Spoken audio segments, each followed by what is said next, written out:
what I'm about is trying to say something constructive, and right now I feel completely unable to do that because I feel paralyzed by this story in a way that I can't remember ever feeling paralyzed by a story before. One of the things that I have no respect for at all is the way that newspapers and other platforms quickly deleted all the things they'd written. Right. The climate crisis will manifest itself as a series of events viewed on other people's phones, coming closer and closer to where you live until you're the one filming it. I hope that what we've been facing with these amazing heat waves will be something that ends the cognitive dissonance. Hello and happy Wednesday, everybody. Happy Wednesday, one and all. Hope you're all having a great week so far. We're a day early for various reasons, but don't let that distract you, dear listeners. Want to start off, we want to talk about two very important things. One is the continuing story around the tragedy of Jason Arday. And then in the second half, we want to talk about the climate crisis. But unusually, this isn't the Q&A edition, but I do want to use a letter we had from Angela to kick off the conversation around Jason Arday. And Angela wrote into us to say, on reflection, can you guys now concede that the way the media went in for Jason Arday was too much and racially motivated? If you genuinely think a white academic would have faced the same relentless scrutiny, breaking news notifications for God's sake, you're being entirely disingenuous or you're blind to your own prejudices. This story was blown out of all sense of proportion and rationality. The man was hounded by the press in a way that would have been befitting of a murderer or paedophile. I've been a long-time listener and subscribed to the magazine. However, I was thoroughly disappointed with your coverage on Thursday and your lily-livered answer on Sunday. You participated in the pile-on. Arday was not without fault. There were genuine questions to be answered, but this was not a national news story. Jason was human and deserved to be treated with humanity. I'm not religious, but for the grace of God go I. Yours sincerely, Angela. Matt. Okay, well, there's a lot there, so I'll do my best. I can't say everything, but I'll try not to say nothing. So, thanks for the question. I'm sure, of course, some of it was racially motivated, and we said so on Thursday, before Jason Arday's tragic death. Point by point, we weren't joining a pile-on, actually. I mean, Matt will have his own views, but speak for myself, I was expressing a view based on first-hand experience of these appointments, which is what journalists are meant to do. And, well, you're richly entitled to attribute prejudice to me if I don't agree with you, Angela, but I'm intrigued to know how you know I have prejudice or where you make that assumption. And indeed, I think part of the problem in all this has been the attribution of prejudice to people claiming to be able to look into others' souls. To sort of unpack it, and I'm just going to, I'll try to not take too much time, but this is the coverage was much more complex than it is now being presented. It wasn't just the right-wing press. So The Guardian, the New York Times, and at the very beginning, the Times Higher, were all involved. In America in particular, black writers were at the forefront of the criticism of Arday, John McWhirter, Tyler Austin Harper, Coleman Hughes. And then we move on to the question about how white academics would be treated.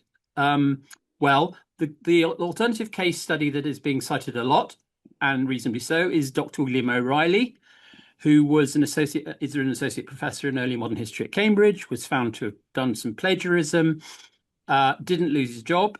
I think he should have lost his job, so that's a fair point. But it's simply not true that white academics have had an easy ride of that. So, for example, I'm going to mention some counterexamples because, you know, a lot of people are making some sweeping claims which are just don't match the facts. So Martin Stone, who's an Irish philosopher and was a professor at KU Leuven, he was kicked out over 40 cases of plagiarism. Ward Churchill, who was a University of Colorado professor, also white, was fired in 2007. Chris Dussault, who was assistant professor of finance at Southern Illinois University, Edwardsville, also fired over plagiarism. Now, that's just plagiarism, okay? Other white academics. Now, one name that's come up a lot, and understandably, is Nathan Kofnas, who's this very strange and unlikable race realist, and attacked Ardei. When you say, Matt, let me just pull you. When you say race realist, because he's a guy who he's a eugenicist, isn't he? Yeah. He believes he's proper racist, isn't he? He believes in this science of hereditary intelligence, right? That's that. Yeah. Anyway, he lost his fellowship in Cambridge in 2024 because his work on race and intelligence was judged to be at odds with the college's DEI policies. Fair enough, right? That was, he was their employee. That was their policy. Fair enough. But he was kicked out immediately. Kathleen Stock was driven out of Sussex University in 2021 over gender-critical views. Tim Hunt lost his honorary professorship at UCL in 2015 over his famous trouble with girls remarks. And, most conspicuously of all, James Watson, one of the greatest scientists that ever lived, the discoverer of DNA, lost all his credentials in 2007 after he too identified with some extremely dodgy views on race and intelligence. Now, it isn't the case that white academics have it easy. But the crucial difference is that in none of those cases I've cited, none of them, did the university stand by them, as Cambridge did Ardei and Harvard did with Claudine Gay when she was accused of plagiarism. So, and none of them set the police on journalists or employ Carter Ruck. One of the things I've thought all along in this is that if the Times Higher had been allowed to report the story and hadn't been strong-armed into spiking it because it was terrified of lawsuits, Ardei might still be in post because it would have been, written up in a trade magazine. I'm sure he would have had to express some contrition, but I very much doubt it would have snowballed into what it became. And also, and this is so important because one of the points that's being made again and again and again is you didn't stop after he resigned. Well, no, but the reason for that was that none of the examples I've cited had a massive, big advance, big publisher memoir coming out. And there were review copies of that memoir circulating, and totally legitimately, journalists went through it and found that it was full of further examples of fabulism. So can I be sure there wasn't racial motivation? Of course I can't. But unlike all the people now calling for journalists to lose their jobs or be held to account, I do think they should be held to account in a public inquiry. And perhaps I know you're going to say something about that, Matt, which I totally endorse. I can't see into their minds, but I don't think the stats that are being thrown around about the numbers of stories about Ardei prove conclusively that this is simply or even predominantly the product of racism. I just don't. Right. So thank you for that. And the best article I've read on this was from the Atlantic magazine by a black academic who's now a staff writer on the Atlantic called Tyler Austin Harper. Yeah, I mentioned him just now. You did, and sorry, I forgot that. And there was a paragraph in there which sort of crystallized the challenge for me, which was, he said, the right would have us believe that the Ardei scandal is a story of affirmative action taken to its most caricaturish conclusion. Many progressives see it as something else, a racist witch hunt in which righteous zealots with suspect motives hounded a man to death. And the problem with these narratives, and it's a sticky problem, is that they are both right. And this, to me, is the complexity of it. And from a personal point of view, and the thing I wanted to challenge head on is and I'll probably sound defensive now, but the accusation of being lily-livered. And it's a phrase, funnily enough, that's cropped up a few times in response to our Q&A on Sunday. A lot of people use this phrase, lily-livered. It was a lily-livered response. And I want to defend myself a little bit and defend us on that charge. Because, I absolutely believe racism's central to this story, but I also believe that Jason Ardei absolutely deserved the scrutiny that he got. And I believe that Jason Arde made stuff up and that he exaggerated things wildly. And I also think the special level of scrutiny and the glee that he was pursued with was, in some cases, not all, but was grounded in racism. I absolutely believe that. But I'm absolutely sickened by the aftermath. And I really don't want to be part of it right now in the way that it's playing out so predictably. And maybe that's what people are confusing with being a lily-livered response. I find it absolutely grotesque seeing commentators monetizing their outrage on TV and social media. I'm actually much more sympathetic and inclined to listen carefully to people like Missan Harriman, who's gone through exactly this kind of hounding himself recently and continues to go through, through, what I think is a hounding grounded in racism, which is, he's a black man. The same accusations, he's unqualified and he's unfit to hold this high position. Now, there is a theme, and I don't believe that I'm qualified to challenge and comment on it, except to say that I totally get why people like Missan are outraged by what's happened to Jason Arde, and he's totally correct to fight it. And the question really for me is what's the most productive way to get something positive out of all of this mess? And I just think it's a mistake to confuse that position, that not willing to be engaged and to be shouty and angry and to take one polarized far spectrum side on this story as being lily-livered, because I think it's so much more complex, with a few notable exceptions at the far end of things. I think Kothnas and people like Julia Hartley Brewer, if you want an example of somebody who, right at the far end of the spectrum of people who are saying just ghastly things, purely, as far as I can see, for the furtherance of their own branding. There is nothing simple about this story. It's absolutely anything. On the topic of suicide, right? We don't know why. We have no idea about the full story about why Jason Arde killed himself. We have no idea. And the only thing we can say with confidence is that suicide is never a kind of monolithic decision. It's not homicide. It is always complex, right? And there's multiple factors involved. And anybody in the media saying, this stuff about, I hate this word lynching. I just think that's so ill-advised, that it's just so wrong. I hate this idea that he was hounded to death by the press. And I don't for a minute think that wasn't an element of what was a big element of what was going through Jason Arde's head. But to reduce it like that, I think is a huge mistake, because it is such a complex story with so many threads that I think when you reduce things like this, you miss the opportunity to get something good out of this horrible tragedy. That, in other words, to make progress. We'll never make complete progress on these issues, but to get some progress. And that, to your point about the public inquiry, that's why I think it is a good thing. I can't actually think of a more useful use of public funds than to instigate a thorough exploration and a quite a broad spectrum one into all of these issues that have collided in this story. The way the press deals with individuals. I think there needs to be a restoration and a really a good understanding of the difference between a public interest story and what's interesting the public at any given time.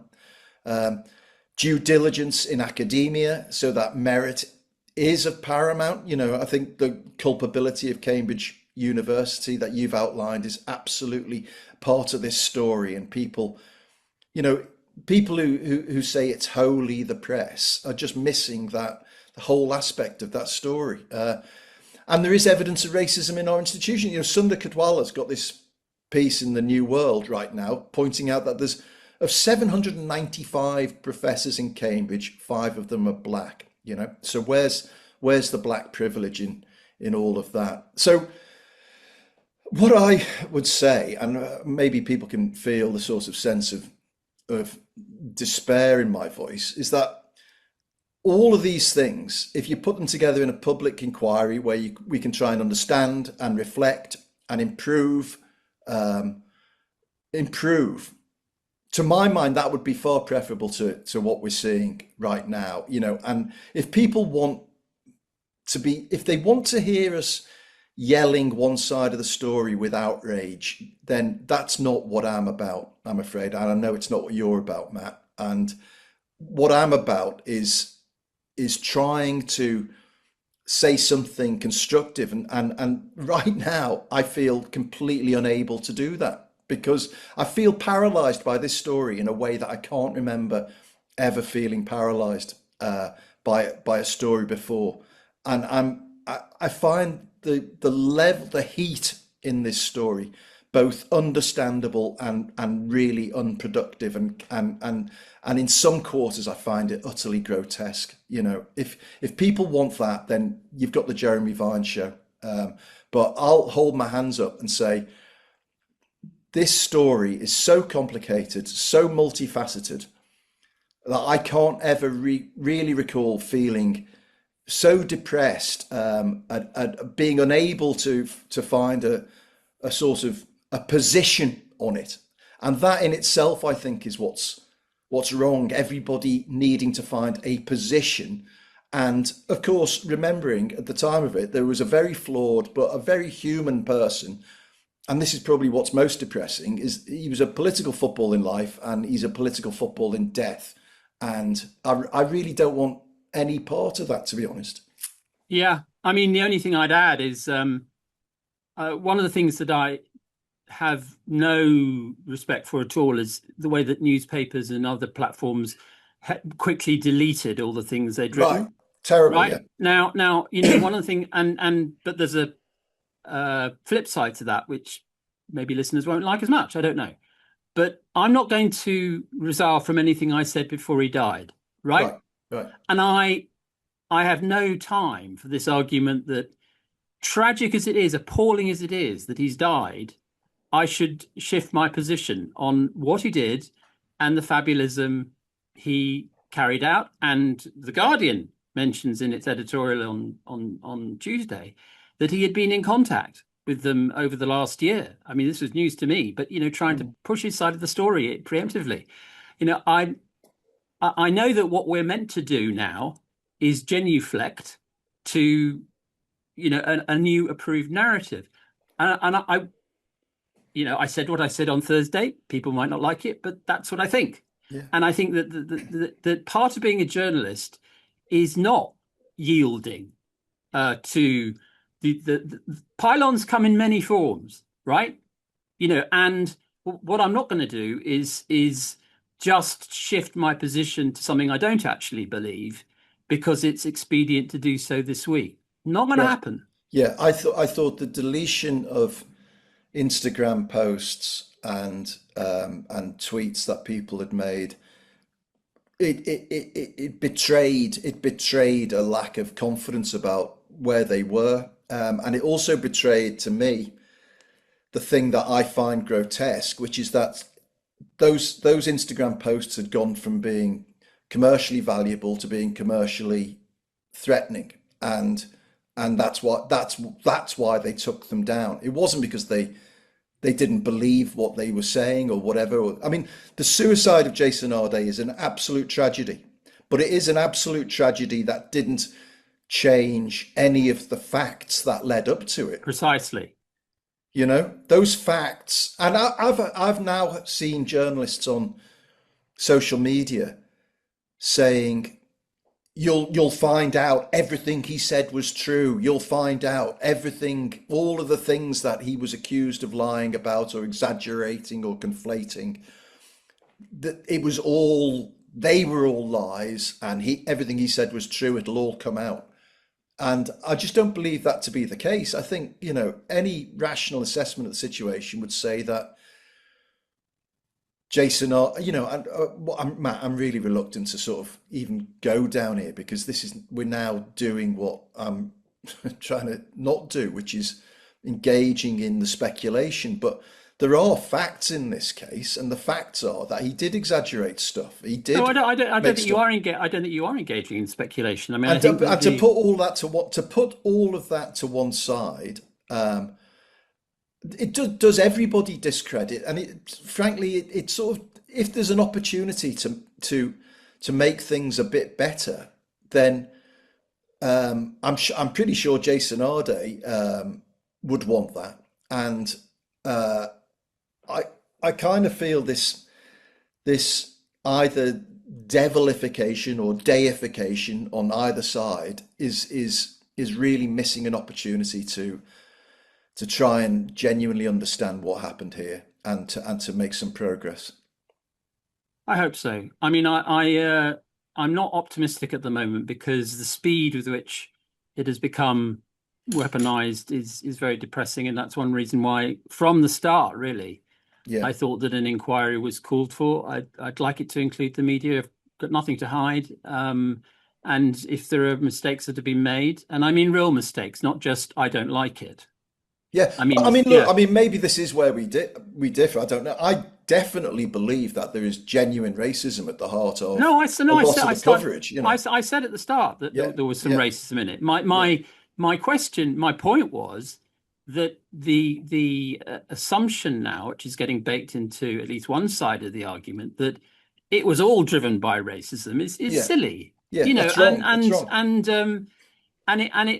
it does Jason Arde no service, and Yeah, it does the cause of finding out what happened and the truth, which I still think is what we owe our covenant to, right, as journalists, no good at all. And you know, if that is an unpopular opinion, I can live with that. yeah. You No, know, no, no. That's fine. I mean, being unpopular is part of, well, it's a consequence of having an opinion.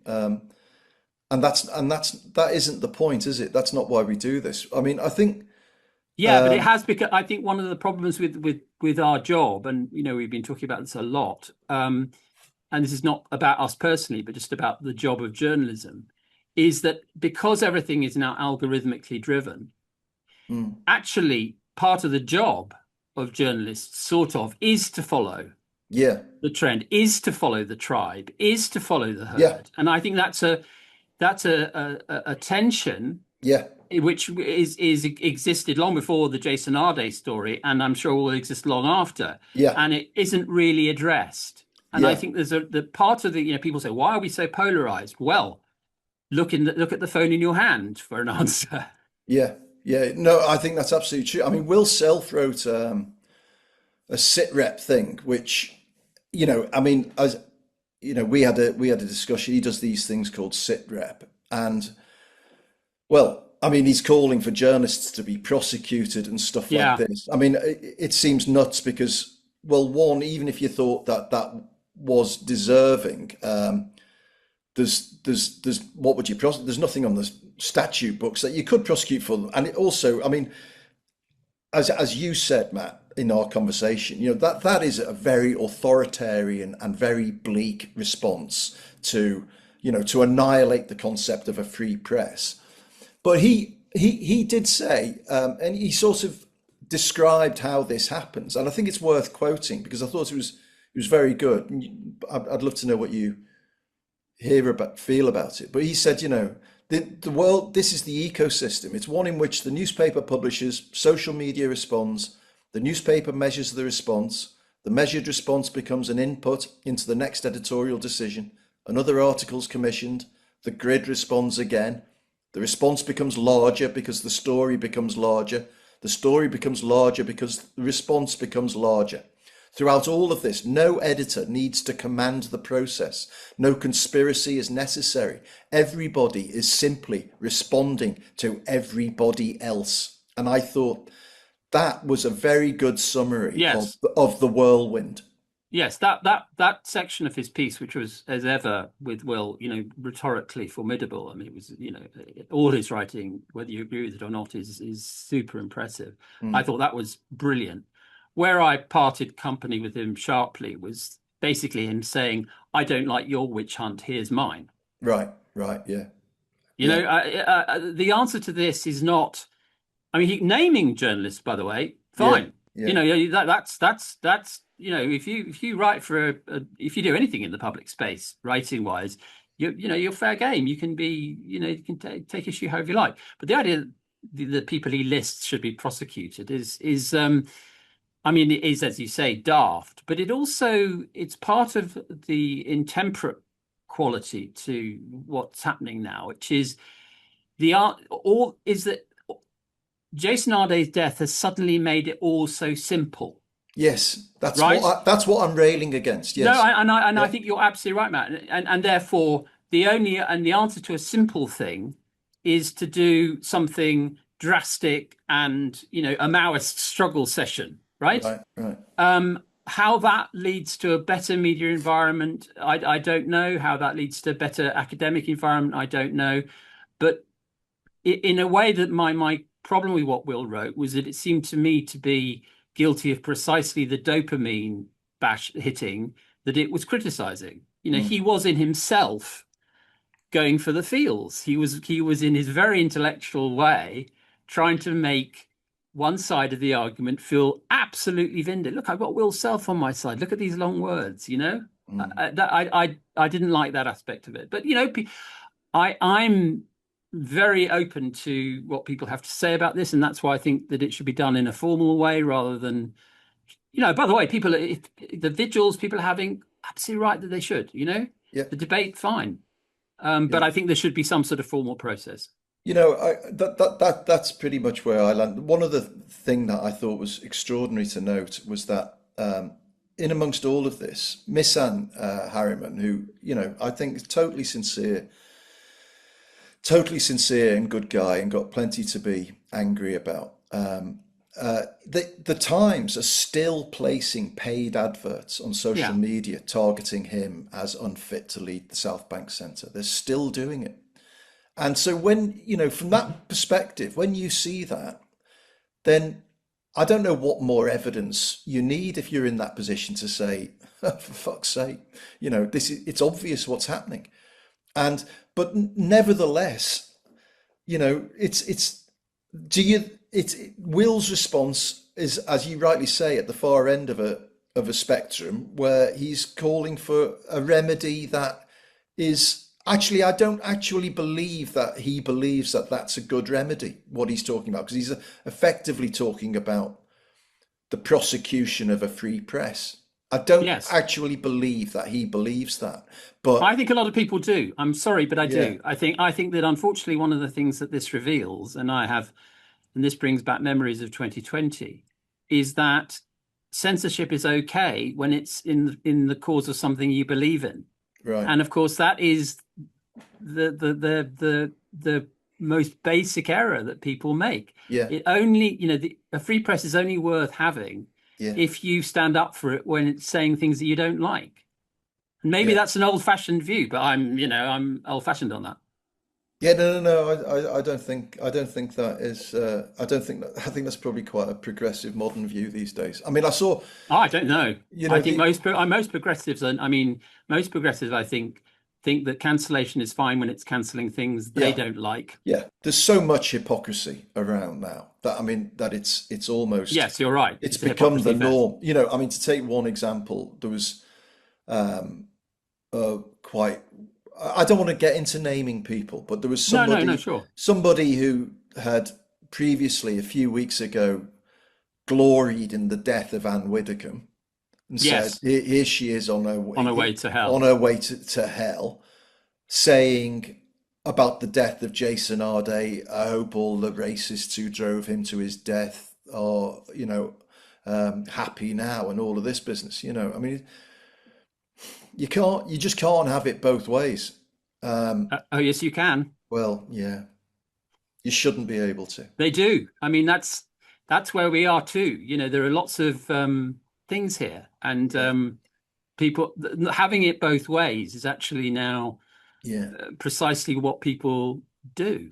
And yeah. again, you know, there's no getting out of that is not a straightforward business. I'm not pretending it is. It's not. It's and the whole thing None of it is. is very difficult and uncomfortable, and so it bloody well should be. You know, because these are difficult, uncomfortable questions that we're wrestling with. But like I really did want to just say, and I know you'll support this, there's we're not trying to be lily-livered. We're not trying to evade the conversation. We're just trying to find something constructive to say. And right now, I find that quite a tricky challenge. Anyway, Well, it shall was we? worth saying all that. Yeah, Good. absolutely. Yeah. Anyway, listeners, listen.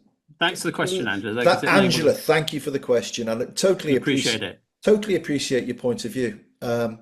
And don't actually disagree with it, in many ways. But I want to don't hold back, guys. Let us know what you think, Oh feel. yeah, You yeah. know, we, one thing I can absolutely guarantee you is that we won't sort of shy away from dealing with criticism. And I should also add that there were loads of people who wrote in saying, especially your first piece, Matt, on the Thursday before Jason Arde died. Yeah.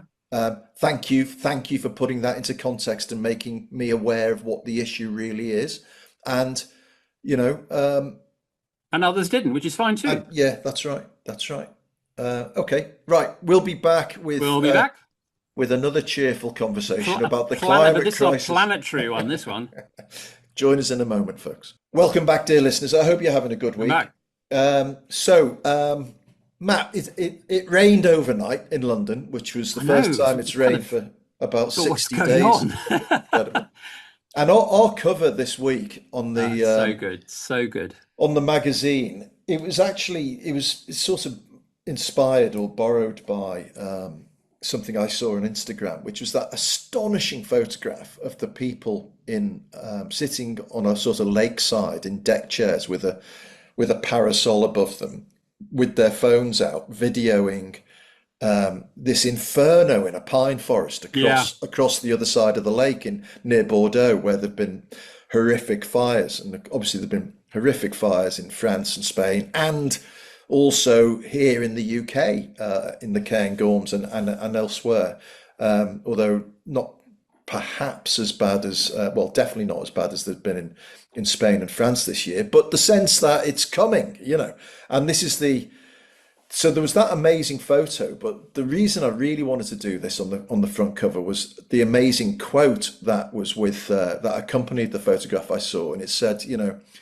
the climate crisis will manifest itself as a series of events viewed on other people's phones, coming closer and closer to where you live until you're the one filming it.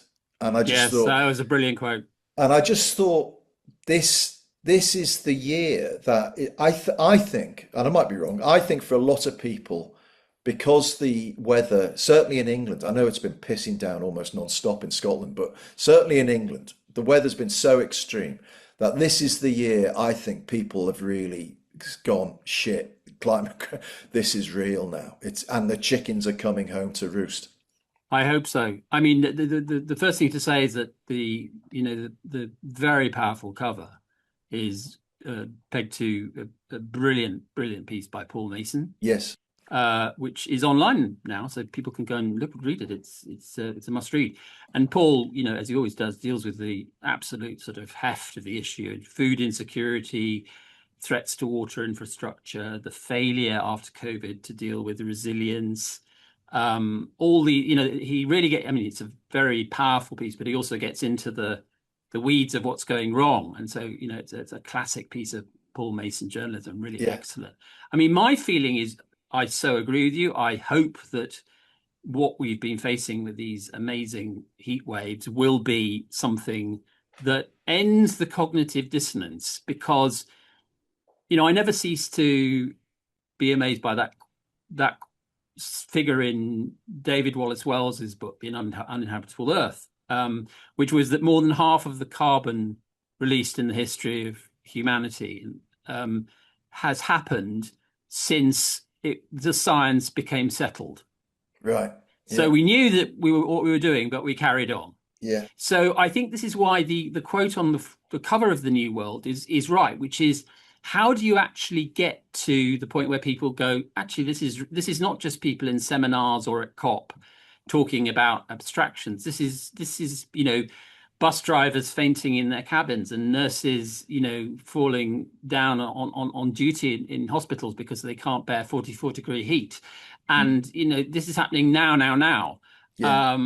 And I think this was a bit controversial, actually, but I think Andy Burnham was absolutely right on Friday to issue that emergency alert in the evening, which caught us all off guard. Yeah. Because about the risk of wildfires. Why do I think that? Because how do you get into people's heads in 2026, right? In reality, we all talk about education and public promotions and demonstrations and all that. But how do films by Al Gore? But how do you actually get into someone's head? And the answer is, unfortunately, through their phones. And there was a moment when that loud siren came out of our mobiles. Yeah. When people were suddenly texting, well, what's this? What's this? And it's like, that is you being tapped on the back by the reality of what we've all created and what we now face, and if we don't do something right quick, we'll bequeath to our children. Yeah. So I thought it was a very good idea. Now, also, well, just on that point, the first thing everybody said, and everybody made the same bloody joke, which was, "Oh my God, I thought the Russians were coming for us," or something like that. But it's worse than that. It's worse, No, of course. If it was only the Russians, we could. You can't do diplomacy with climate, right? That's right. So I think, and now we get into the politics of it, but I think it's been rumbling around the last couple of days, and it's important. So on one level, Burnham has been doing the right thing. So he had a COBRA about the wildfires. He went to Stourbridge where there'd been a wildfire. He's offered support for farmers who've been hit by drought. He's been intervening over water company surge pricing. All good, right? There is now a big, and I think, defining moment for him, which is over these 2 oil fields. Yeah. And the reason I think that, I don't want to go too deep into the weeds on this because it's perhaps for another day, but there are 2 fields, Rosebank and Jackdaw, and they're both been halted. There are different phases of development. There's a lot of investment already, and there are some jobs at stake. And this is, of course, a problem for Burnham because the politics of place involves worrying about the jobs in Aberdeenshire and elsewhere that will undoubtedly be lost. I think there are about, if you actually boil it down, there are about 1,000 jobs in play here. Okay. And it was very interesting on Monday night, on Newsnight, very surprising U-turn. Dale Vince, who's massive eco campaigner, very impressive, said, actually, I don't mind these oil fields going ahead. What we need to do is offer a price capping system where the company, but also with a floor, so they can't price the oil and gas they're producing off these fields too much, but they also know they'll get a certain rate of return if the market is going low. Okay, very surprising that he did this. And Faisal Islam, who was presenting, was rightly, what's all this? Now, I get all that, and I get the stuff about job losses, but I think, I don't know what you think, Matt, but I think this is a moment for a big swing, right? I get the case for allowing these fields to carry on, and I get the point that the transition to renewables will not be achieved in a day, God knows, and that we are going to have to carry on using fossil fuels. But just like the emergency alert to the phones, symbolism matters, okay? And I think for Burnham to say, actually, we're not going to carry on with the development, it will make the government exposed to legal suits from the companies that are involved, which are big exploration companies. But that's a battle to have. And I think that I think it was Gabby Hinsliff wrote in a piece this week in The Guardian that, we've had pragmatism with Keir Starmer, and that didn't work, right? Yeah. We need some big swings. Now that would just be symbolic. But all I'm saying is that if you want to move the dial on this, it's not enough just to talk about incrementalism and that's all I mean. I think if there is a big swing that involves a big negative, it's got to be accompanied by a big positive, and he's got to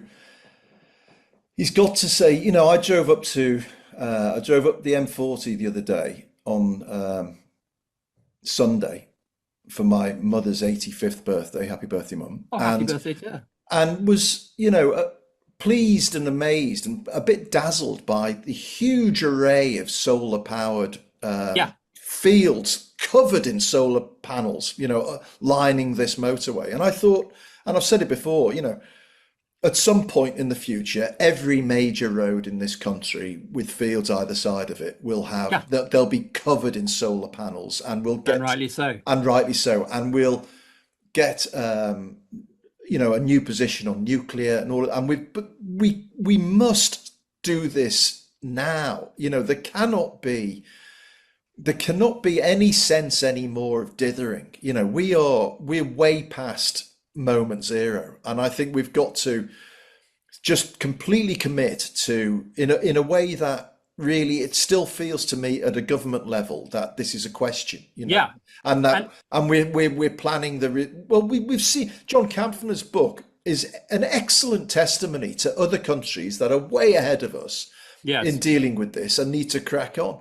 And I just think that you're absolutely right. Andy Burnham could take a couple of big swings in the run up to this next election. One could be social care, which is going to be costly.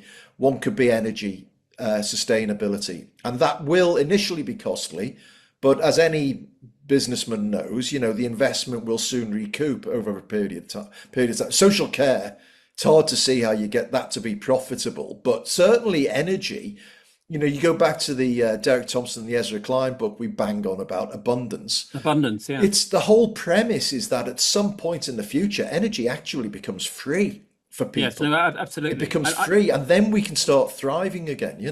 there's so much in this, and I think you're absolutely right. And uh, a book that had a big impact on me was by my friend Alex Evans, called The Myth Gap, which he wrote a while ago. And it's called The Myth Gap, but it's really about how we failed to develop a narrative on climate change that people believe in. Right.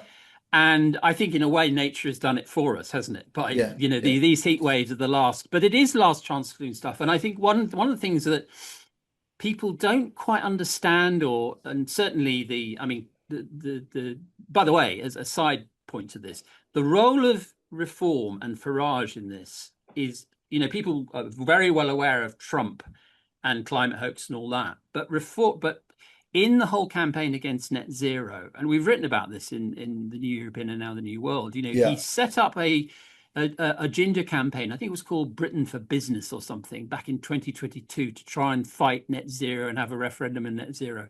They have been against this from the start. These are the bad guys, folks, right? Yeah. Yeah.